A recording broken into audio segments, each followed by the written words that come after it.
Hello and welcome to the program. Many thanks for sharing your time with us. I am Imoni Amarere. On this edition, we shall focus on what the relationship between government and its citizens at every level should be.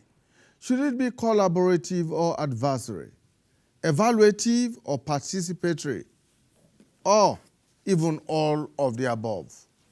It is trite knowledge that without the citizenry, there cannot be a government. In a democracy, the citizenry is the sovereign that empowers the government to work for the people.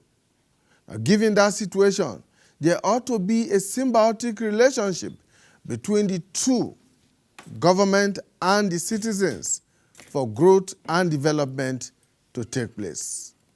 What should be the responsibility of government to the people and that of the citizenry to the government? And how can these be assessed on a regular basis? Whose duty is it to do the assessment? Analysts say to properly understand the relationship, we must scrutinize or consider such factors as transparency, accountability, public participation, and the effectiveness of policies, as well as feedback mechanisms and the increasing role of technology in tackling identified national challenges. But how can citizens enhance their own engagement with government for the development of the collective and of the individual? What is the starting point?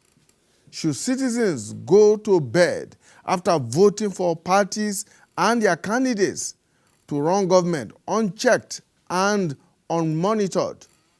Should there be a level of collaboration and monitoring of processes between the government and the citizens? Will a stronger and more active citizens' involvement foster a more inclusive and responsive governance system? These are some of the questions we shall be seeking answers to on the program today.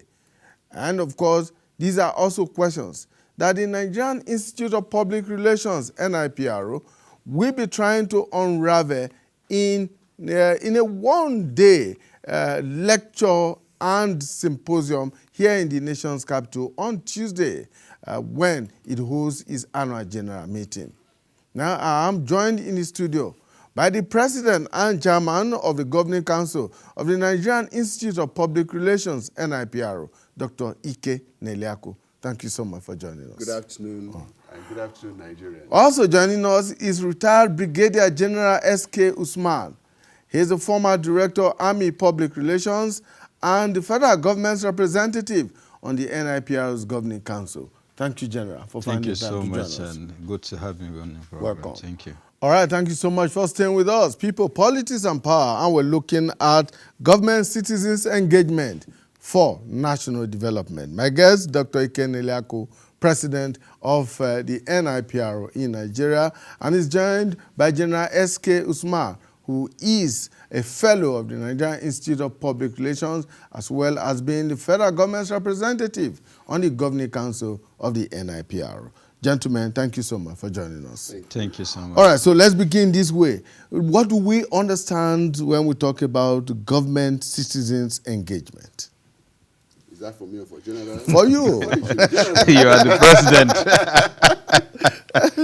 president. Well, thank you very much for having us. Essentially, it's coming to the point where government recognizes that they are not government on air. There are people that have given them mandate, of course, in a democratic dispensation. And these people are the citizens represented by government. So the situation where you have government collect power, as it were, and then runs with the power as if it is entirely theirs, does not work for effective development that carries the people along. So that aspect of carrying the people along, carrying the society along, carrying the electorate along is what it means to engage with citizens, to carry the citizens along. On the second front, I would say that for us, the challenge has always been to create a balance between output, input, and outcome. Most times, government stops at output. A few times, they try to even take some input, but they hardly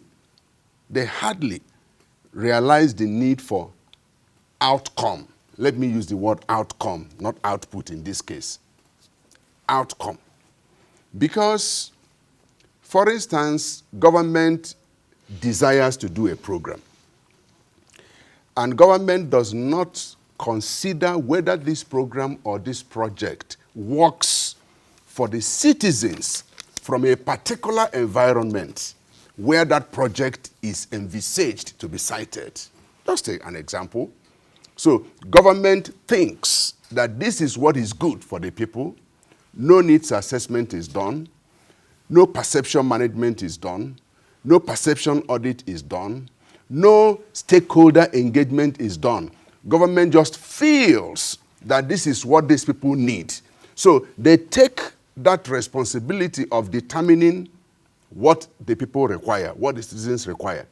And then sometimes they realize that there is a shortcoming there. So they take a step further to bring in the content of input, to say, okay, we know that this is what we want to do.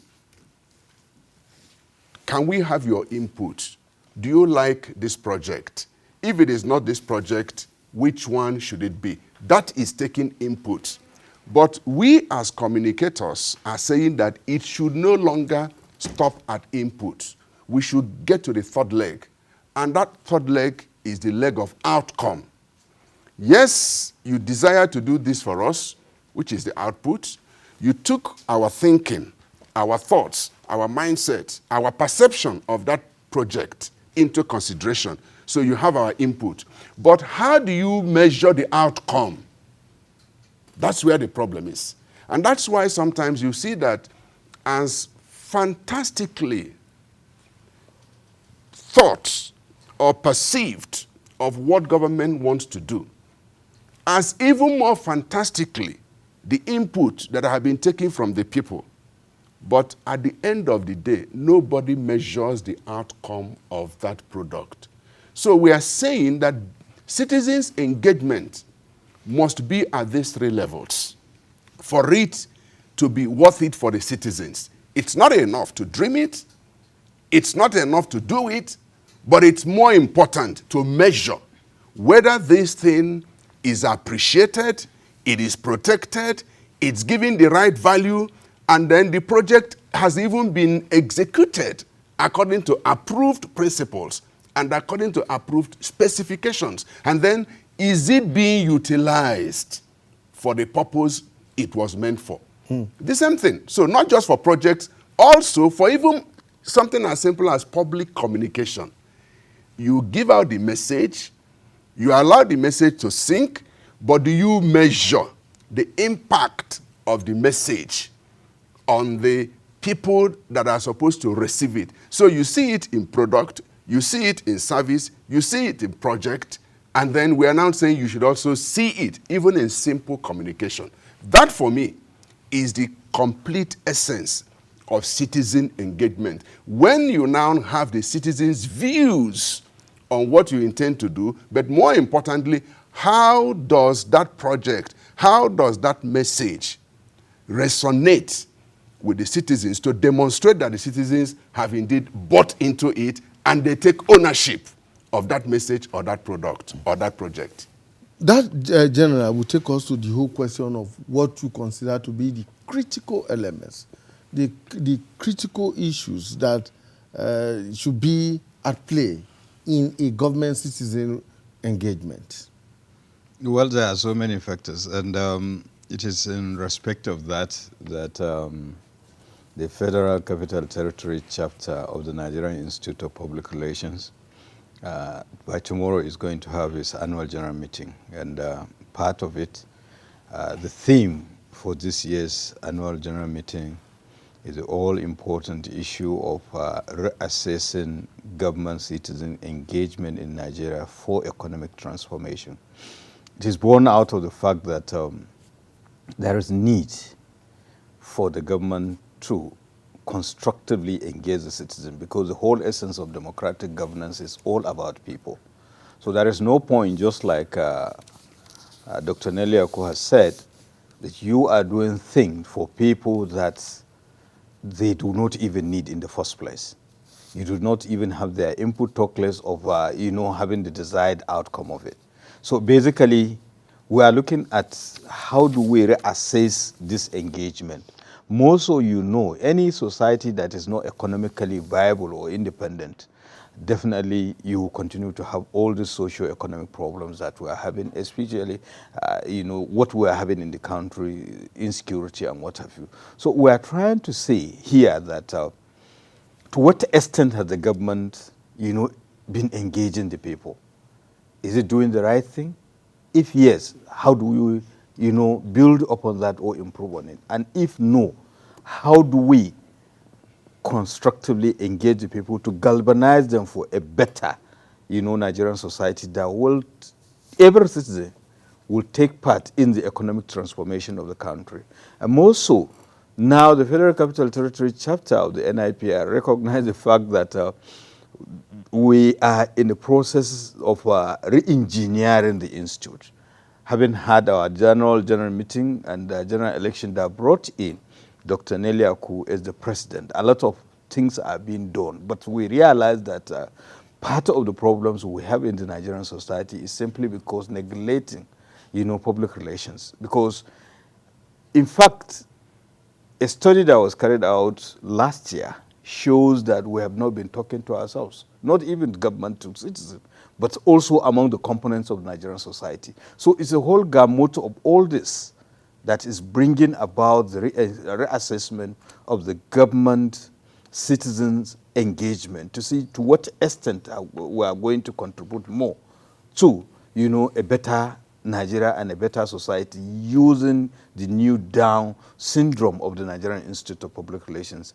And of course, the fact that the government has its own renewed hope agenda so that Nigerians can be part of the engagement in the sense that, because you see the greatest thing about Nigeria is the human resource. It is not the mineral resource. But unfortunately, we have not been taking advantage of this God blessing to the, and that is why sometimes you look at Nigeria's problem is basically environmental. By the time you take Nigerians, outside the environment, they tend to excel better. Again, you look at the peacekeeping operations, not just the military, but even the police, and so on and so forth. And if you look at those people that are making waves, making other countries great, you will see that there is input of Nigerians. But to what extent have we taken advantage of this God blessing so that we can make Nigeria better? And the starting point is the issue of engagement. Now, the engagement has been there over time, but we are assessing it to see to what extent it can be improved. And So basically, it does appear to me that we are drawing a distinction between engagement and constructive engagement. The two goes pari passu, but of course the other one is a step higher than the engagement. This one tends to be passive, and this one tends to be more proactive. Because when you talk about constructive engagement, you are talking about the positive aspect of engagement. You could be engaging this. Take for instance, let's even talk about the issue of the security challenges we are having. To what extent the government is involving the overall components of Nigerian society in dealing with the security challenges. It's a part of engagement, but is it proactive enough? Is it positive enough? Have you taken on the other components of Nigerian society? Take, for instance, even our, traditional rulers and other components of, we have three tiers of government, the federal, state, and the local government. To what extent are we involved in the three tiers in dealing with the socio-economic problems and the security challenges in this country? You know it, I know it, that the local government system is not working. So how do we make the engagement to be more constructive so that the local government system could work? So it's a kind of, you know, a whole gamut of so many things. When you deconstruct it, it means a lot. Dr. Nliaku, you made reference to this earlier on, and it's becoming a bit clearer now. That is the place of communication in the engagement process. It appears that over time, government has not been too proactive in its communication with the people.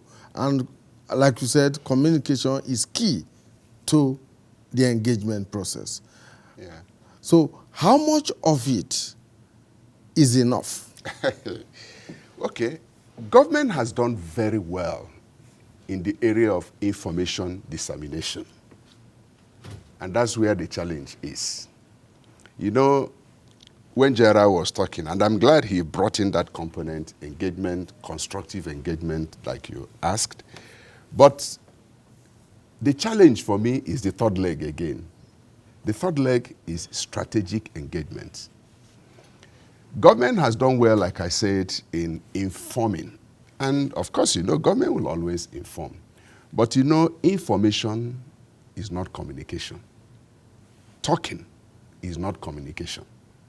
Speaking is not communication. Most times, government or government officials inform, speak, and talk without communicating. And the reason is very simple. Communication has the simple metrics of giving and receiving. So if the reception is poor, communication has not taken place. You have simply informed. It is when it is received, and after even receiving it, acted upon, that it becomes full circle of communication. So in other words, it is a two-way highway, so to put it. It's a two-way highway, but again, you know, the beauty of public relations is that we keep evolving. The trend keeps expanding. Before now, we used to say two-way communication, but it's becoming 2.5 ways of communication, or 2.5 way communication, as the case may be. And what is the half? The half is the landing. In the first segment of my presentation, I called it the outcome, the result, the essence. So if I have passed information to you, Imoni, and you have heard me, and you have not acted on that, it's not complete communication. I informed you, you received my information, all right, but you have not acted on it, either because you didn't understand me, you felt that the information was not for you, or you understood me, it is for you, but it has no need. It has no usefulness. It has no value to you. Therefore, that information, that communication has not worked. You know why? Because I have not engaged in strategic communication or strategic engagement, as the case may be, which is, I should have done my homework to know what kind of communication, what kind of information, what is the channel, what is the strategy, what is the message, what is the content, how will I do it in a way that Imoni will understand it, he will pick it, he will be excited to use it and apply it. That remains part of the missing gap. And I'm glad, like my council member said, that the FCT is taking this to another level. Because recall that last year, the Institute convened a national summit, which we called Citizens Summit, for national integration, peace and security. And we recognized two important factors in this case. First, the issue of the need to reopen conversations, because we discovered that as a people, conversation has broken down. Two, to rebuild trust. We discovered that between citizens and government, and when we say government, we shouldn't just be looking at federal government, it's governments at all levels. Trust has broken down. The citizens no longer trust their governments. They don't trust their leaders. And that's why we used as theme, reopen conversation, rebuild trust. And we went round to campaign for this. So today, the FCT chapter has decided to run further on reassessing this same issue, but bringing it now to the fore as it affects government. So I believe that when we take very seriously the issue of trust in our communication, because before now, it is government has decided, government will, government is, government shall, but we are looking for an opportunity, a time and a season when it becomes government engaged with the citizens. And here is the outcome. As a result of this engagement, this is what the community in Kogi State, the community in Kano State, the community in Anambra State is asking government to do for them. That is the missing point. And that's why citizens don't feel that they are part of the government process. So it's like every 4 years, they come and do Olympics. That is election. They come and do Olympics every 4 years, and after the Olympics, some will win medals, some will not win. Those that win medals will go to showcase their medals in their offices, and they do whatever they want to do. As they are doing it, they are preparing for the next Olympics in the next 4 years. Why are you looking at me like this? No, except that in Olympics, there are gold medalists, there are silver medalists, there are bronze medalists. No, you have them. But here No, you have them. Some are presidents, some are governors. Those are the gold medalists. Some are governors. What are they? Medalists. And then local government chairmen. That's why it's Olympic. And you have many contestants that come to contest for these medals. And at the end of the day, some will win gold, silver, and bronze. President, governors, and local government people. That's what So, General, let's break this down a little bit now, because it appears that what we see as engagement or communication in Nigeria is just from one end to the other. Now, how do the citizens themselves now become actively engaged in this two-way communication or two-and-a-half-way communication, as Dr. Nelako puts it? Yes. What is their place? What is their role? If the government refuses or fails to engage or communicate, how do the citizens? In each of these circumstances you have been talking about, the citizens are expected to do certain things. And that is why the Constitution is very clear about roles and responsibilities and civic duties and rights and privileges, what have you. So basically, when you are communicating constructively, and before you engage into constructive communication, you have to also think of strategically. Given the hypothesis the president has given, the NIPR president and chairman of the governing council has given, talking about communicating to you, and let's even look at it. The two of us were not part of that communication. But because you have a program, you decided to invite us, you use a particular means of inviting us. If you have not strategically communicated, possibly you could have used the wrong channel or the wrong person, or you give information. And you might not elicit the response that you are getting now. We are here, we are participating. So if in the process of communicating, some of these things are missing, you might not get the desired outcome. So basically, put it in the other way. Let's assume that it is a project. Maybe it has to do with infrastructural development. And I could remember even using my hometown, for example. There was a time I wanted to engage with some of the political leaders because I know that we have problems about road, we have problems about water, we have problems about schools and what have you. So during the process, I realized I came from the area, but could you believe the people were more or less concerned about education, that we needed a secondary school. It's against the water supply that I thought that would have been the priority of the people. So now, the same thing with government. Now, if, for instance, you have done something otherwise, the people will not appreciate it. They may not even take ownership. Yeah. They will not be part of it. I hope you understand. And you will find instances, even the water system, it will not be taken care of. It will become a community goat. That everybody will think this one will bring water, this one will bring grass, till when the goats dies of hunger and other things, then you start the blame game.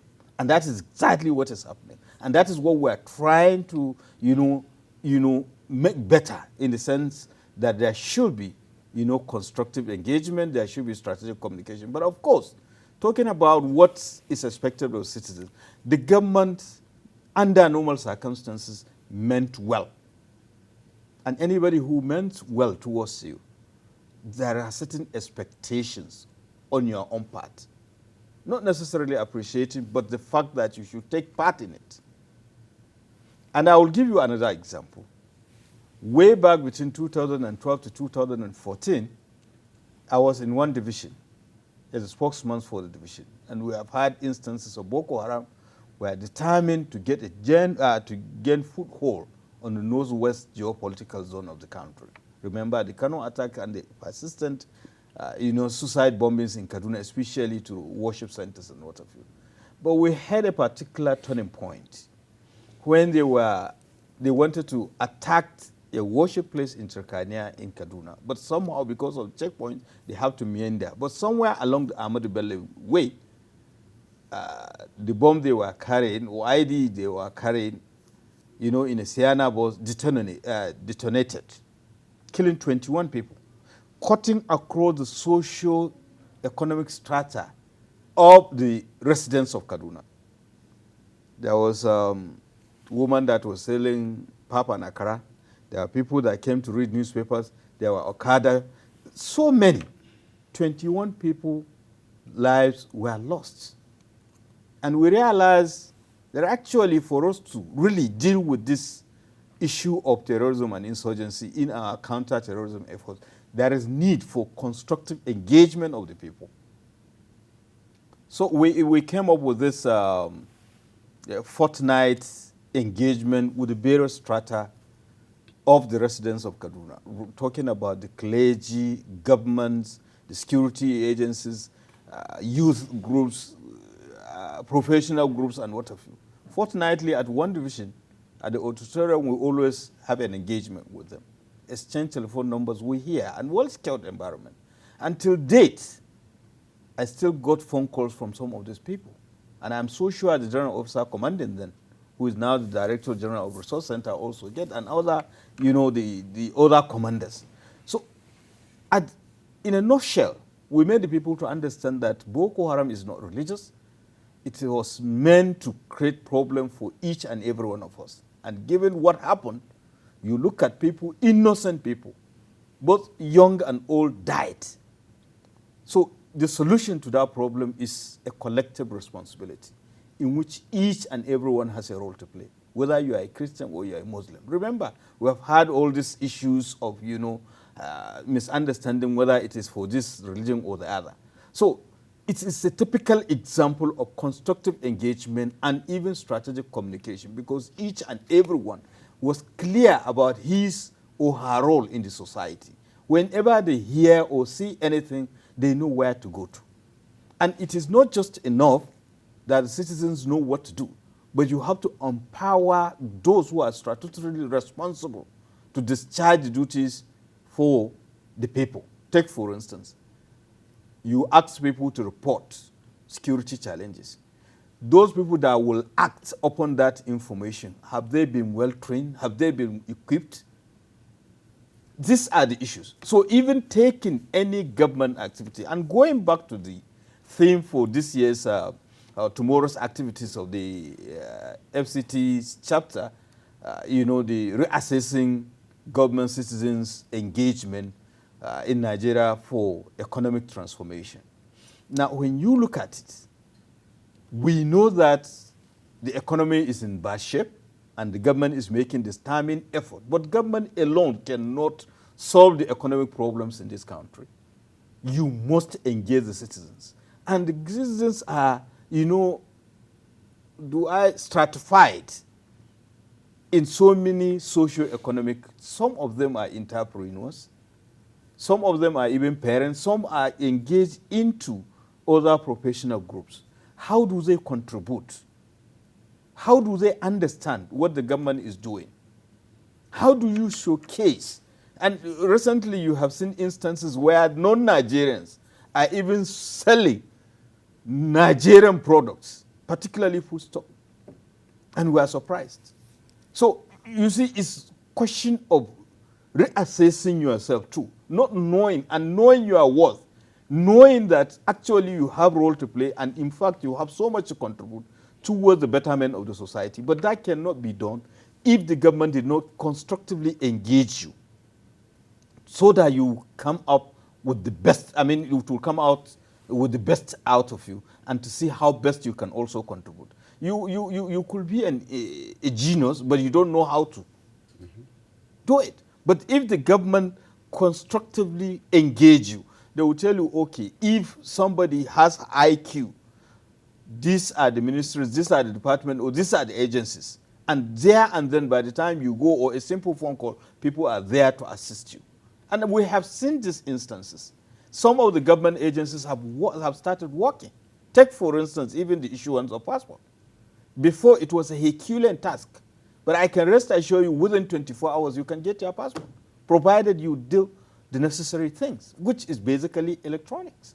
And look at even the incorporations of companies and what have you. You don't even need, the ease of doing business, but it is not being communicated very well. And that is why we are reassessing it, and we are so happy and glad that those who are coming into the program tomorrow cut across the government, that is the executive, the legislative, and of course, part of the judiciary, so that people will understand the role each segment of the government or the three arms will play. And of course, the Public Relations Institute is taking the lead because we want to ensure that Nigeria is better. And how do we make sure? Is to ensure there is better communication, constructively and strategically, to elicit the most positive response from the Nigerian citizens.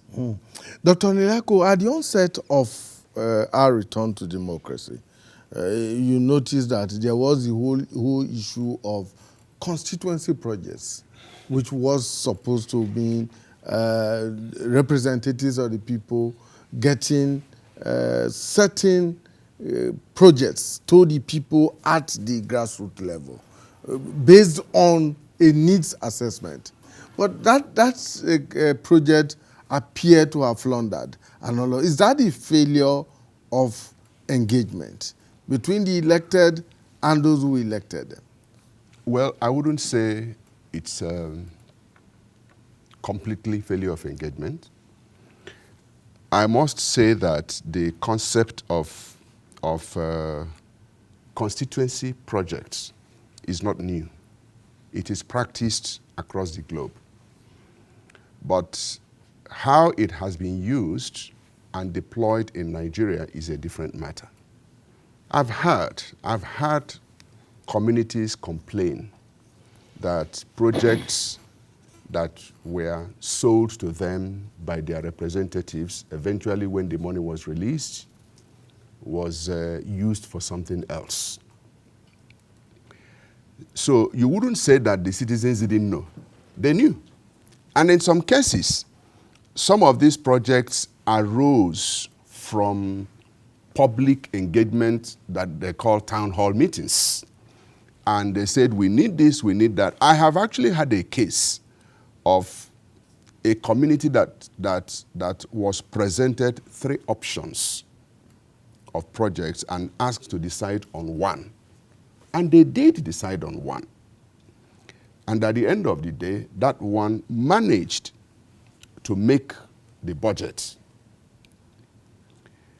But the project is still in the pipeline, waiting for the citizens to now decide on their own to go and break the pipeline so that the project can come out. Oh. So it boils down to that same issue of lack of trust. Those in government and the elite and leaders have not done enough to demonstrate why they should be trusted. Because you come to me, you use my endorsement to go and get some money based on what I thought you were going to do for me as a community. And at the end of the day, it goes to somewhere else. Okay, so it wouldn't be a failure of engagement, but it's a failure of leadership. It's a failure of governance. But where the citizens now come in, and that is what we want to assess and reassess, haven't come to you to seek your endorsement for a project, having sufficient information that this project was provided for in your budget, having the information that this project that was in the budget, the money was also released. Now knowing that either the job was not done, the project was not executed, or it was shabbily executed, what should the citizens do under such a circumstance? How should the citizens hold that government official accountable? How should that government official be put to shame for not doing what is right without waiting for the next Olympic, when this government official will now come with his loot to buy salt, buy rice, take the vulnerable part of citizens, and then supply their needs for that momentary period, just for that period of Olympic game. And then at the end of the day, they will do the same thing.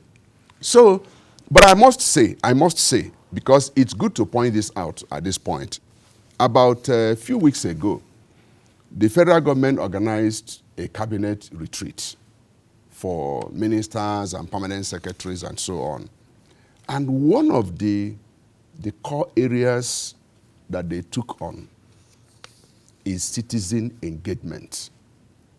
I was particularly delighted that they considered it wise to begin to think of how to engage the citizens in communication. Because at some point, if you may have observed, citizens were being confused because policies were being announced by individual stars on the television.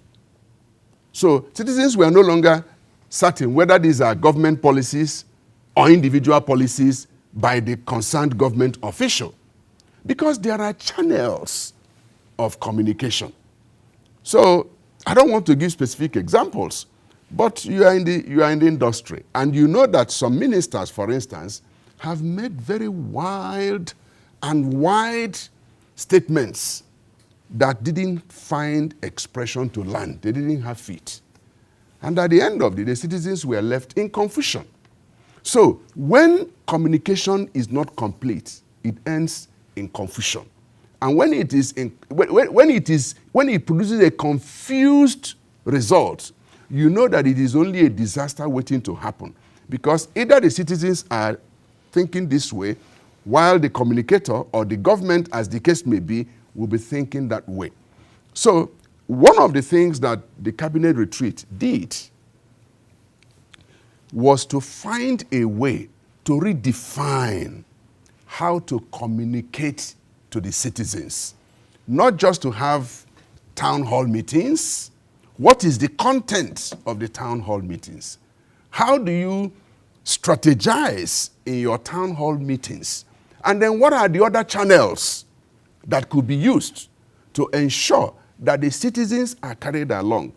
But for the fact that they thought it necessary to bring these components and then begin to design how effectively.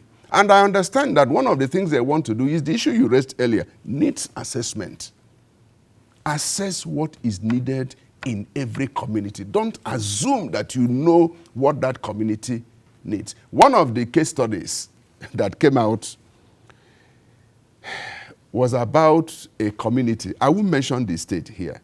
A community in North Central State that the state government felt that they don't have any health center. So they decided that what this community needs would be to go and construct a health center. Beautiful idea. So they went on, awarded the contract, no local content, no input from the people. They just assumed, no stakeholder engagement, nothing. They just assumed that, okay, this community doesn't have. So they set out. And then when the contractor was mobilized to site, he came, and then, of course, you know our Land Use Act, government owns. So the government gave him land. So the first day, the man came and did his foundation. The community left him. Second day, he came and began to do blinding. They left him until he got to lintel. They woke up one night. They got out one night and demolished the entire thing. So by the time the contractor came in the morning, everything was on the ground. So that was when it occurred to him that some people own this place, and he had to now go and engage with them. And guess what happened? He told them, they said, what are you doing? He said, oh, we are building a health center for you and so on. And they said, we didn't tell you we needed a health center. He said, what do you mean? No, we don't need it. He said, why? He said, because we have our traditional medicine people. And so far they have healed our diseases, our challenges, our pains all these years. So you now coming in is to come and destroy the economy of these people that have looked after us all these years without taking them into confidence. My goodness. Who would think that any community would take such a stand against building a modern health center? But it happened. Life story, not made up. It happened. So what we are seeing in all of this is that if you don't engage the citizens will begin to engage with you. So for that contractor and the state government that gave the project, citizens waited for the right time to engage with him in a negative manner. But it's still engagement. It is still engagement. It is. And then they learned their lessons. So they now came and had a town hall meeting to discuss with them, to now explain to them that this health facility does not stop you from doing what you're doing. It's actually to complement what you are doing. At the end of the day, the community bought into it. They allowed the project. The project was completed and commissioned. And today, the community and government are friends. And the community is now protecting that project. In fact, it got to a point when government was not forthcoming in funding the sustenance and maintenance of that. Community had to come together to contribute money to support that particular health center, to ensure that it was running because they saw the need. Somebody explained that to them, that this is not another of those government things. Reopen conversations and rebuild trust. All right, General, let's transfer that, the story that he has just narrated now, to how government policies are formulated.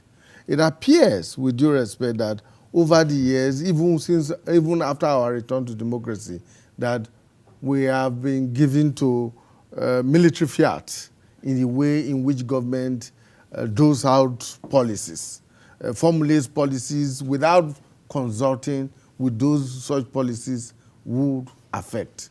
Now, how can a more proactive and more effective engagement help with policy formulation? It helps a lot. And I think I would like to even add to his own story because I had personal experience way back in 2005 in Eritrea when I was a peacekeeper. In fact, I was the operation officer in the civil military component of United Nations peacekeeping mission in Eritrea and Ethiopia. And we were involved in, rebuilding infrastructure. But there is this particular, some kilometers away from Asmara. And what really happened was that we realized they have water problem. And we decided to construct a borehole, thinking that, excuse me, it is the best thing that they need. Excuse me, just a minute. It is the best thing that they needed. Don't worry. So we decided because the women, mostly they are the one that fetch water for the family. They trek up to 5 kilometers to get water. And we decided that after doing the survey and what we realized that we can construct a borehole less than 500 meters from the community. And we thought we have done the right thing. Months after, the women refused to patronize that borehole. They would rather go to a well that is 5 kilometers. Do you know, if parts of their tradition, actually the women hardly meet, so they take advantage of that water fetching to communicate and solve issues along the way. We have never imagined that kind of thing. And that is why the issue of responsibility of not doing harm in conflict sensitivity programs is very important. Now, going back, there are also a typical example again. The same one division here in Nigeria, Kaduna State, we have had these clashes in Kafanchan. And we decided to establish a forward operation base somewhere around Ngwarimi, because I attended JSS Kafanchan. We know that there was military present in those days. But of course, the communities were not involved. After laying the foundation, the following day, less than 24 hours, just like the experience of this, they went and removed everything. But of course, the long and short of it is that they expected the military to react, maybe make arrest and what have you, so that whatever it is, they will accuse you of siding with a particular religious group or particular ethnic groups. So eventually we learned a lesson. The constructive engagement of the components of the various contending parties. And that is where the issue of policy comes into play also. I'm so privileged to have been at the National Institute for Policy and Strategic Studies, Kuru, Plateau State. And everything for one solid year, we are grilled into issues of policy formulation, strategies, recommendation and implementation strategies. Best brain in the country. And one of the key factors is that, and that is why some time back there was hue and cries in this country. Any policy that is antagonistic to the well-being of the people, overwhelmingly, definitely is not a good policy. But a good policy is the one that sometimes it will inconvenience the people, but they look forward to it because they know at the end of it, there will be, light. And that is why the issue of pipeline and what have you, is in the pipeline is not. So you need to, take a lot of factors into consideration on the basis of need. Realistically, is it possible? Do you have the funding and who are those involved? Have you had the buy-in of the people that are benefiting?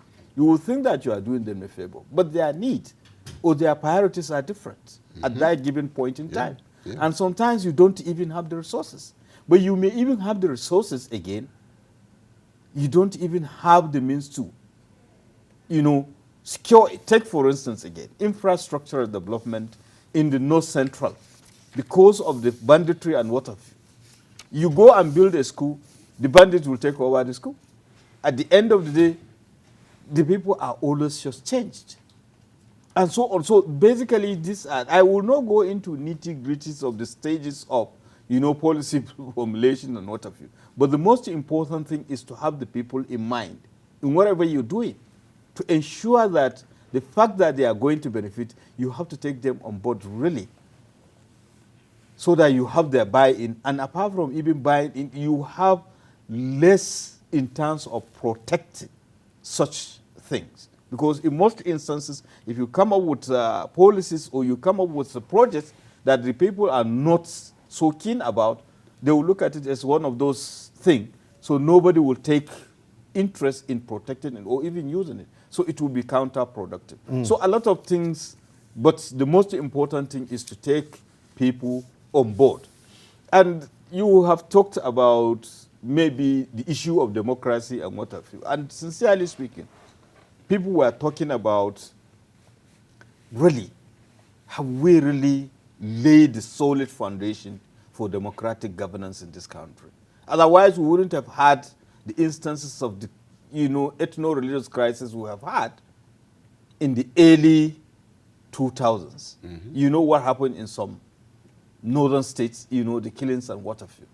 And we would have just done like what we did with the military. The military was subjected to 15 years transformation projects or, process, from the year 2000 to 2015, which the cardinal point is attitudinal change.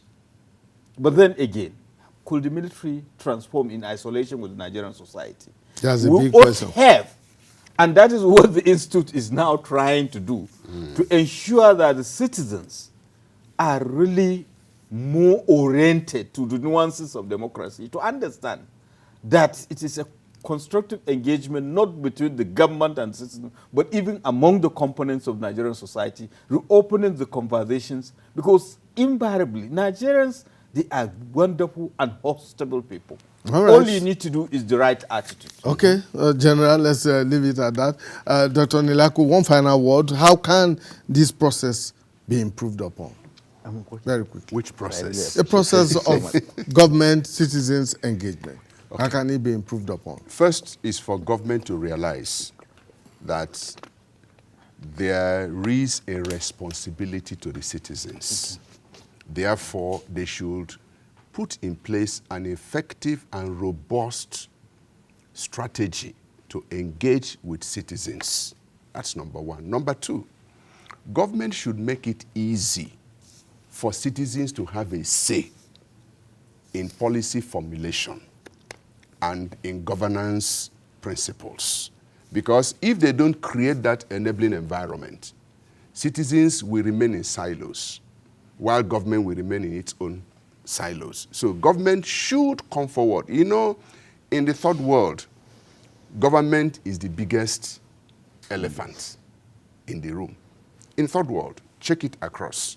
So government has to take responsibility to create an environment that citizens would find themselves being brought in to express what is going on. And that's what he alluded to. The NIPR is building now a structure for a Rebirth Nigeria project that will emphasize values orientation, citizens education, service delivery, and then patronage of made in Nigeria goods. We discovered that these are 4 elements that must be taken into consideration in citizens' engagement. Thank you so much, President and Chairman of the Governing Council of the Nigerian Institute of Public Relations, Dr. Ike Neliaku. Thank you so much for your time. Retired Brigadier General S.K. Usman, former Director, Army Public Relations, a Fellow of the Nigerian Institute of Public Relations, and the Federal Government representative on the